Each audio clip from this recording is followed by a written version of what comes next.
After a long time had passed, and the Lord had given Israel rest from all their enemies around them, Joshua, by then old and well advanced in years, summoned all Israel, their elders, leaders, judges, and officials, and said to them, I am old and well advanced in years. You yourselves have seen everything the Lord your God has done to all these nations for your sake. It was the Lord your God who fought for you. Remember how I have allotted as an inheritance for your tribes all the land of the nations that remain, the nations I conquered between the Jordan and the sea in the west, the great sea in the west, and the Mediterranean. The Lord your God himself will drive them out of your way. He will push them out before you, and you will take possession of their land as the Lord your God promised you. So they don't actually have entire possession of the land. It's kind of written as though they do, but they don't. There are still areas that they have not successfully forced their enemies out of, because frankly, they just haven't quite been bold enough to go in there and do it. Joshua has fulfilled his part. He's done everything the Lord commanded him to do. And the Lord would fulfill his part if only the rest of the Israelites would trust him to do so. But there are pockets of resistance, areas in the land that they have not cleared out of enemies. And that's going to be a problem going forward. Be very strong. Be careful to obey all that is written in the book of the law of Moses, without turning aside to the right or to the left. Now, we read earlier about the book of the law of Moses referring to Deuteronomy, clearly, because he's referring to the instructions found in Deuteronomy to build an altar on Mount Ebal or whatever it is, let's see here, and then have the cursing and the blessing, not Ebal, on Ebal, and then do the cursing and the blessing on Mount Gerizim. That was in the book of Deuteronomy. So we know the reference to the book of the law of Moses refers at least to that. But remember also that there are offering, burnt offerings, and fellowship offerings and sacrifices, which we read about in the previous chapter. And that's in Leviticus, and mentioned again in Numbers. So the whole thing is the work of the law of Moses. The Ten Commandments are in Exodus and Deuteronomy, or Numbers, excuse me. And so, well, actually, they're mentioned in a couple of places. And so all of that is the book of the law of Moses. We look at it as divided into 5 parts, and so we kind of wonder, what are they talking about? Well, they're really talking about the whole thing. Do not associate with those nations that remain among you. Do not invoke the names of their gods or swear by them. You must not serve them or bow down to them, but you are to hold fast to the Lord your God as you have until now. The reason why they were supposed to get rid of those people is to remove the source of temptation that the Israelites were going to experience to bow down to those people's gods. Those people were going to cause the Israelites to be tempted to turn away from God, and that happened. That is exactly what happens in the future. So they were supposed to drive those people out and get rid of them to remove that source of temptation. Sometimes you just got to get rid of the source of temptation. Either you remove yourself from a situation where you're tempted, or you remove something from your life that offers up the temptation. And that's what this is. The process of driving the people out, in addition to just taking over their towns and moving into their towns, was to get rid of the source of temptation to fall into idolatry. The Israelites don't do that completely, and so in generations to come, they will fall into idolatry. Excuse me. The Lord has driven out before you great and powerful nations. Excuse me. To this day, no one has been able to withstand you. One of you routs 1,000, because the Lord your God fights for you just as he promised. So be very careful to love the Lord your God. But if you turn away and ally yourselves with the survivors of these nations that remain among you, and if you intermarry with them and associate with them, which they will do, then you may be sure the Lord your God will no longer drive out these nations before you. Instead, they will become snares and traps for you. Those are hunting terms. And it refers to trapping an animal or ensnaring an animal that you're hunting. Whips on your backs and thorns in your eyes, until you perish from this good land which the Lord your God has given you. Now I am about to go the way of all the earth. In other words, he's about to die. Everything on earth dies. Joshua dies. He's going to die. Moses died. Joseph died. Jacob died. Abraham died. Adam died. All the men died. And we read Genesis 5, and we read that genealogy. At the end of every account, we see their words, and then he died. All the men of earth, all the women of earth, all the creatures of earth, all earth dies. And the way of all the earth is to die. There is no escaping that. Joshua can't escape it, just like Moses couldn't escape it, just like Joseph couldn't escape it, just like Jacob couldn't escape it, just like Isaac couldn't escape it, just like Abraham couldn't escape it, and all the way back. You know with all your heart and soul that not one of all the good promises the Lord gave you has failed. Every promise has been fulfilled. Not one has failed. But just as every good promise of the Lord your God has come true, so the Lord will bring on you all the evil he has threatened, until he has destroyed you from this good land he has given you. If you violate the covenant of the Lord your God, which he commanded you, and go out and serve another gods and bow down to them, the Lord's anger will burn against you, and you will quickly perish in the good land he has given you. Then Joshua assembled all the tribes of Israel at Shechem. He summoned the leaders, elders, judges, and officials of Israel, and they presented themselves before God. I don't know if this is another incident, like he gave a speech in Joshua 23, and this is another one, or if this is all the same thing and they just kind of introduce it twice. I really don't know. It could be either, honestly. I could see a case being made for either. You have to realize that their style of writing back then was just different. This could all be one long speech that we just introduced twice for some reason. Or it could be two different speeches. He could have given one, and then at the moment of his death, felt his death incoming. I don't know. I really don't. It's impossible to say, honestly. Then Joshua assembled. Okay, I said that. Joshua said to all the people, "This is what the Lord, the God of Israel, says. Long ago, your forefathers, including Terah, the father of Abraham and Nahor, lived beyond the river." That's the That goes all the way back to Genesis 11. The end of Genesis 11, when we get to the account of Shem, and we get down to Terah, it's like, we're going pretty far back now. This is the close of the early history. We'll talk about that when we get done with this chapter. But we're wrapping up the story that we started way back at the beginning of Genesis now. So long ago your forefathers, including Terah, the father of Abraham and Nahor, lived beyond the river, that's the Euphrates River, and worshipped other gods. But I took, this is God speaking, of course, through Joshua, I took your father Abraham from the land beyond the river, and led him throughout Canaan, and gave him many descendants. I gave him Isaac, and to Isaac I gave Jacob and Esau. I assigned the hill country of Seir to Esau, but Jacob and his sons went down to Egypt. Then I sent Moses and Aaron, and I afflicted the Egyptians by what I did there, and I brought you out. When I brought your fathers out of Egypt, you came to the sea, and the Egyptians pursued them with chariots and horsemen as far as the Red Sea, or the Sea of Reeds. But they cried to the Lord for help, and he put darkness between you and the Egyptians. He brought the sea over them and covered them. You saw with your own eyes what I did to the Egyptians. Then you lived in the desert for a long time. We kind of skipped the whole rebelling aspect of it that's why they were there. It was because of their rebellion. We kind of gloss over that here. We're just going to say they were in the desert for a long time. I brought you to the land of the Amorites who lived east of the Jordan. They fought against you, but I gave them into your hands. I destroyed them from before you, and you took possession of their land. When Balak, son of Zippor, the king of Moab, prepared to fight against Israel, he sent for Balaam, son of Beor, to put a curse on you. But I would not listen to Balaam. So he blessed you again and again, and I delivered you out of his hand. Then you crossed the Jordan and came to Jericho. The citizens of Jericho fought against you, as did also the Amorites, the Perizzites, the Canaanites, the Hittites, the Girgashites, the Hivites, and the Jebusites, but I gave them into your hands. I sent the hornet ahead of you, which drove them out before you, also the two Amorite kings. He said he was going to do that, by the way.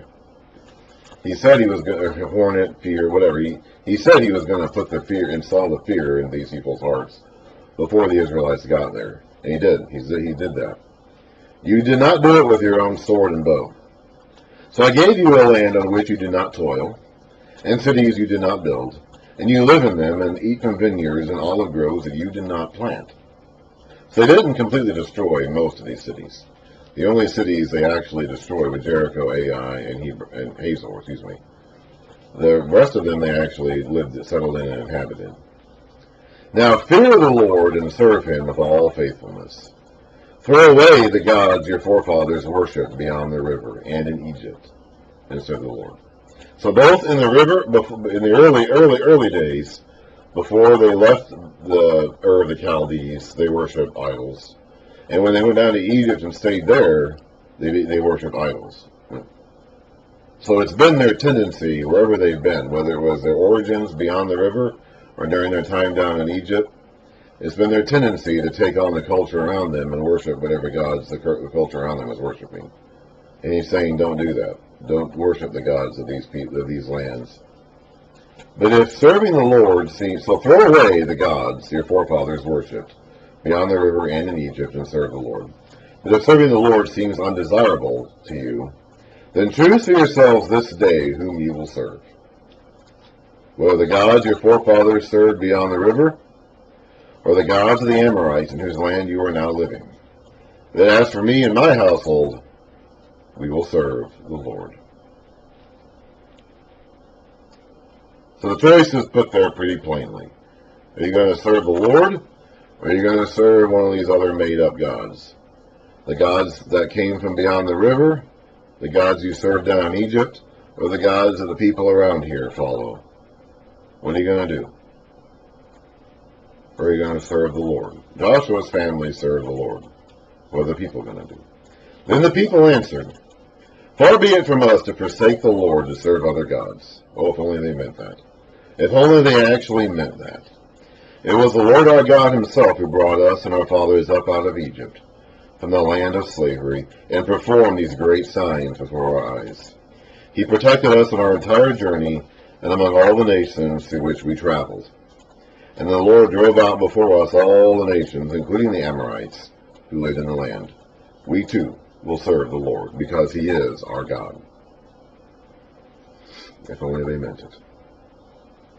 Joshua said to the people, you are not able to serve the Lord. He is a holy God. He is a jealous God. If you forsake the Lord and serve foreign gods, he will turn and bring disaster on you, and make an end of you after he has been good to you.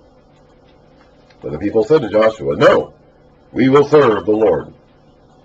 Then Joshua said, you are witnesses against yourselves that you have chosen to serve the Lord. Yes, we are witnesses, they replied. Now then, said Joshua, throw away the foreign gods that are among you, and yield your hearts to the Lord, the God of Israel. You remember way back in Genesis 35? Let's see here. This is way back. When Jacob and his family came back to the land, and he was about to meet up with his brother Esau, and they ended up, let's see here, 34, 35. This is after the incident with the Shechemites, where Dinah was taken, and then they inflicted vengeance on the Shechemites. And before, let's see here, and before the death of Rachel, okay, this is right after Esau, right after the Shechemites, and he's going back to Bethel, which is where he originally started out on his journey, and they're going to have to cleanse themselves. And Jacob says to the people and his family and his household, this is Genesis 35, verse 2. Jacob said to his household and to all who were with him, get rid of the foreign gods you have with you, and purify yourselves and change your clothes. And so it says in verse 4, they gave Jacob all the foreign gods they had and the rings in their ears, and Jacob buried them under the oak at Shechem. Jacob still had them in his household all the way up to that moment in time. And then he finally buried them. So they have these idols, these household gods, whether they've inherited them from the Canaanites that were there or whatever. And he's saying, Joshua was telling these people to get rid of them. So he says, throw away these foreign gods, these household idols that are among you, and yield your hearts to the Lord, the God of Israel. And the people said to Joshua, we will serve the Lord our God and obey him. but there's no mention of them throwing away their foreign gods. On that day Joshua made a covenant for the people, and there at Shechem he drew up for them decrees and laws. I'm assuming these are not new decrees and laws. And Joshua recorded these things in the book of the law of God. Then he took a large stone, another stone. Joshua liked stones. He was a man of stones. And set it up there under the oak near the holy place of the Lord. See, he said to all the people, this stone will be a witness against us. It has heard all the words the Lord has said to us. It will be a witness against you if you are untrue to your God. I don't think he came up with his new decrees and laws. I think he just wrote down whatever Moses had already said. He already copied the words of Moses on those other stones on the altar from back in earlier. And so he apparently recorded something. I don't know if it's an early version of the book of Joshua or something, and put it apparently in the Ark of the Covenant next to the scroll that Moses left there earlier. So up to this point in time, the Holy Word of God consists of these first 6 books. Well, the works of Moses and then whatever Joshua put in there, which may or may not be the book of Joshua. I'm not really clear on that. Then Joshua sent the people away, each to his own inheritance. After these things, Joshua, son of Nun, the servant of the Lord, died at the age of 110. And they buried him in the land of his inheritance, at Timnath-Serah in the hill country of Ephraim, north of Mount Gash. Israel served the Lord throughout the lifetime of Joshua, and of the elders who outlived him, and who would experience everything the Lord had done for Israel. And that goes all the way back to the plagues of Egypt, because Joshua was there for that. When we first see Joshua, he's already Moses' assistant and the commander of Israel's armies. So he saw, I don't know how old he would have been, 40, 50, I'm not sure. But he would have seen everything the Lord did in Egypt from the eyes of an adult. He would have already been an adult at that time. And he would have had people, contemporaries, younger than him, who also would have been there. These are the people who were the children of the generation that died in the wilderness. And they would have been younger than Joshua, because Joshua was of that generation. So they outlived him. I don't know how long, okay? There's no real indication. When did Joshua die? How much longer after that did the rest of the elders live? It's hard to say. We're talking about the conquest itself ended around 1400 BC. So did Joshua make it to 1380? Did the rest of the elders make it to 1360? I'm just not clear. It's hard to say. But the people who were there, who saw all the works of the Lord from Egypt onward, kept the people of Israel on track during their lifetimes. And Joseph's bones, which the Israelites had brought up from Egypt, were buried at Shechem in the tract of land that Jacob bought for 100 pieces of silver from the sons of Hamor, the father of Shechem. This became the inheritance of Joseph's descendants. And Eleazar, son of Aaron, died, and was buried at Gibeah, which had been allotted to his son Phinehas in the hill country of Ephraim. That's it. Phinehas is not dead yet, by the way. We're actually going to read about him again briefly at the end of the book of Judges. But Eleazar is. He's of Joshua's generation. And Joshua is. So the first 6 books of the Bible are completed. And they basically, by themselves, tell a complete story. We could actually stop reading right here and have a finished work, a finished narrative. We basically have a 300-page book. And the story of this book would be the promise given to the Israelites that they're going to come in and take that land someday. And they did. We just read about that happening. The core, of course, of the story is the 5 books of Moses, which stand apart. They are the Torah, the instruction, the teaching, the law. But you don't get to the end with that. Moses himself didn't get into the land. He died on the other side of the Jordan. So you have to have the book of Joshua in there to finish off that narrative thread, to finish off that story, and show us how they got into the land and took the land, and God was faithful to his end of the bargain, his end of the covenant. And some of the people were faithful to their end. Joshua was faithful to his end. Caleb was faithful to his end. Eleazar and Phinehas, the priests, were faithful on their end. Some of the people were faithful on their end. God was faithful on his end. Some of the people were faithful on their end. As we're going to find out in Judges, though, many of the people were not. But they're in the land. They have the land. The promise that was given to Abraham way back in the beginning of Genesis 12, has not been fulfilled. So we could actually stop reading right here and have a complete story. As far as the Israelites of this generation are concerned, that is the story. Like, that's the purpose of of the scriptures, the purpose of the Word of God so far to them has been to get them into this land. Now, God has a greater purpose than that. Okay? These are the first 6 books of the Bible. Like I said, they're about 300 pages or so.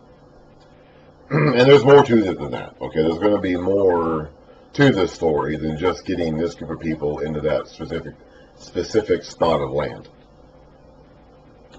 But up to this point, that's been the goal. God has goals that go far beyond that. But up to this point, that has been the stated, expressed goal. The goal has been to get the people into this land. Call the people he called Abraham out of Ur. He called Israel out of Egypt. He called them to be different and set apart, consecrated, sanctified, holy unto him, dedicated to a special use as the nation of God, the people of the Lord. They were supposed to get rid of these idols, get rid of these Canaanite gods, reject the gods of the Chaldeans across the Euphrates River, reject the gods of Egypt, reject the gods of the Canaanites and all the people who lived in the land when they got there. Put all that away, put all that aside, bury those idols like Jacob did, or throw them out, burn them like Moses did when he burned the golden calf and made them drink it, made them drink the water that he poured the ashes into. Whatever you have to do, burn them, bury them, throw them into the sea, whatever you have to do. Get rid of them, cleanse yourself, wash yourself, cleanse yourself, purify yourself. Be sanctified, consecrated, holy, set apart. Be pure, be designated for a special use. That's the point of these first 6 books. Everything, this is the foundation of the whole Bible. Okay, everything that happens, everything that is written after this is going to be using these 5-6 books as a foundation. Okay, we have spent a long time I started reading this reading project in April. Okay, it's now September 22nd. It's taken me 5 months to get through these first 6 books of the Bible. But it's extremely important that we understand that this is the foundation for everything that comes afterwards. Joshua's generation, Joshua himself and Eleazar and possibly Phinehas, although Phinehas is younger, were there all throughout this process. And Joshua saw everything from the time they came out of Egypt until his death. And his generation saw everything. Okay? His generation, these are the people who would have been the original hearers of the written Word of God. Abraham had the Word of God and spoken to him in some form. God came to him in visions and dreams. That's how he spoke to the patriarchs of that day. I'm not sure if Abraham wrote anything down. He might have, and left it to Isaac, to Jacob, to Joseph. If he did, that's long gone, and that was assimilated into Moses' writing of Genesis. It's possible. I can't say for certain whether that happened or not. I have no proof of this. There's no evidence of this, but it's possible. It could have all been word of mouth, too. All right. I don't think we should discount or overlook the power of the word of mouth tradition of carrying on stories. We can't do that. We can't carry on stories of word of mouth for generations. It doesn't mean that they couldn't. So I don't know if it was strictly word of mouth or if they had a written record that Joseph, for example, had and assimilated, and then Moses took that and incorporated that into Genesis. I don't know. At any rate, I do know the actual written word of God as we have it began in the days of Moses and was spoken out loud to the people. And Joshua would have been in that group of people that heard it. I've been saying this since the beginning. I've been saying this since I started this project, that to really understand these early books of the Bible, we have to put ourselves in the mindsets as best as we can of that first generation of Israelite men who are coming out of Egypt and are hearing Moses and the priests read this stuff to them when they come out of their tents and they assemble as a huge group and they hear the priests read this to them. That's what we have to do. That's the mindset we have to put ourselves in to really grasp this because that's what would have been the first audience. Those that have been the first people who have ever heard the word of God spoken aloud to them. Okay? And so everything that happens after this is going to be built on that. Like, this is the foundation that everything else is built on. Even the Gospels, when Jesus comes along and he's present in human form on this earth and interacting with people, like, that is still built on what is written here. He's going to say, I've come to fulfill the law and the prophets, not to abolish them. So everything that he does, everything that he says in his ministry that is recorded in the Gospels and forms the basis of the church is still fundamentally based on what happens here. Okay, so everything that is going to be added to the word, the revelation of God is not over at this point. I read in Deuteronomy 29 about the secret things belonging to God and things revealing belonging to us. Moses was about to die at that moment in time. Joshua outlived him. More things were revealed to Joshua than were revealed to Moses, and more things are going to be revealed to generations to come than were revealed to Joshua. So the revelation of God is not complete yet. At the time that Moses dies, at the time that Joshua dies, it's not complete. Like I said, the story actually isn't over. This story is completed. You could look at this as a completed story. The point of the story is to get the Israelites into the land, and that's been done. Okay? So from that point of view, you can say the narrative purpose has been fulfilled. But God has a purpose beyond that. God is not content with simply, his goal is not simply to get this specific people group into this specific spot of land. He has purposes beyond that. So the revelation of God is going to continue. But everything that's going to happen, every revelation that's going to come down the pike, come down the road, pipe I should say, going to come down the road in generations to come, is going to be based on what happened here. It's going to be based on this story of the Israelites moving into this land and everything that entailed. So it's really important that we get a very solid grasp of these first 6 books. These, because everything else is going to be built on this. Now, I don't think we should include Joshua in the same category as Moses' works. It's not part of the Torah. It's not part of the Pentateuch. There are some people today who will try to tell you that it's really a hexateuch. 6 books instead of 5. Pentateuch, 5 books. That's the works of Moses, Genesis, Exodus, Leviticus, Numbers, Deuteronomy. That's the Pentateuch. Those are the 5 books. Some people today will tell you there's actually a hexateuch, and Joshua should be included in that. I don't think that's true. I think that Joshua is important. As we saw at the end of the book, he actually wrote something and apparently included it with the works of Moses in the Ark of the Covenant at the time, and that was okay. The priests didn't get after him for that or anything like that. So I think Joshua is important, and Joshua completes the story. Moses doesn't get into the land. He dies where that could happen. So if Moses dies, the story that is being told at that time is unfinished. And Joshua finishes that story. So I think that's important. I think we need to understand that. I think that those 6 books as a unit do make up a single narrative goal of getting the people into the land. But I don't think we should put Joshua in the same category as the works of Moses. And the Jews didn't, okay? And the Samaritans didn't. Like, nobody in the ancient world did do that. That's an idea that's come about because the smart people today think they're smarter than everybody else ever lived. So that is a new idea that has come about in the last couple hundred years, but I don't think there's any basis for that in historical context. At any rate, Joshua is important and is needed in order to complete the story begun in the works of Moses, which Moses himself did not complete. So that's it for Joshua. I might have another lesson or two about the conquest and just kind of the moral and ethical. I didn't really cover like the ethical dimensions of it. How ethical is it for God to tell people to go in and wage war against people? I might cover that. I might cover a little bit about Jericho and Ai. Jericho, Ai, and Hazor were the 3 cities the Israelites actually destroyed. So, kind of talk about whether or not we can find any evidence of that or, whatever. Because, of course, the big, the argument today is that the conquest never happened. The Israelites were just kind of like there all along or whatever. Again, that's all made up from the smart people in the last couple hundred years. Like, no one in antiquity thought that. No one in history thought that. So I might do that. I might do that. I might not. We'll see. Next, I'm going to actually go on to the book of Job. The next book, we're not going to go into Judges right now. The next book, whatever I do get, whatever I do get to read, whether I do it as a lesson on Joshua or not or whatever, the next actual book I'm going to read is going to be the book of Job. Because I think that's contemporary with Moses and Joshua and fits into the time frame of composition around this time. So we're going to read that next and then move on to Judges and carry the Israelite story forward. And so that's the plan next.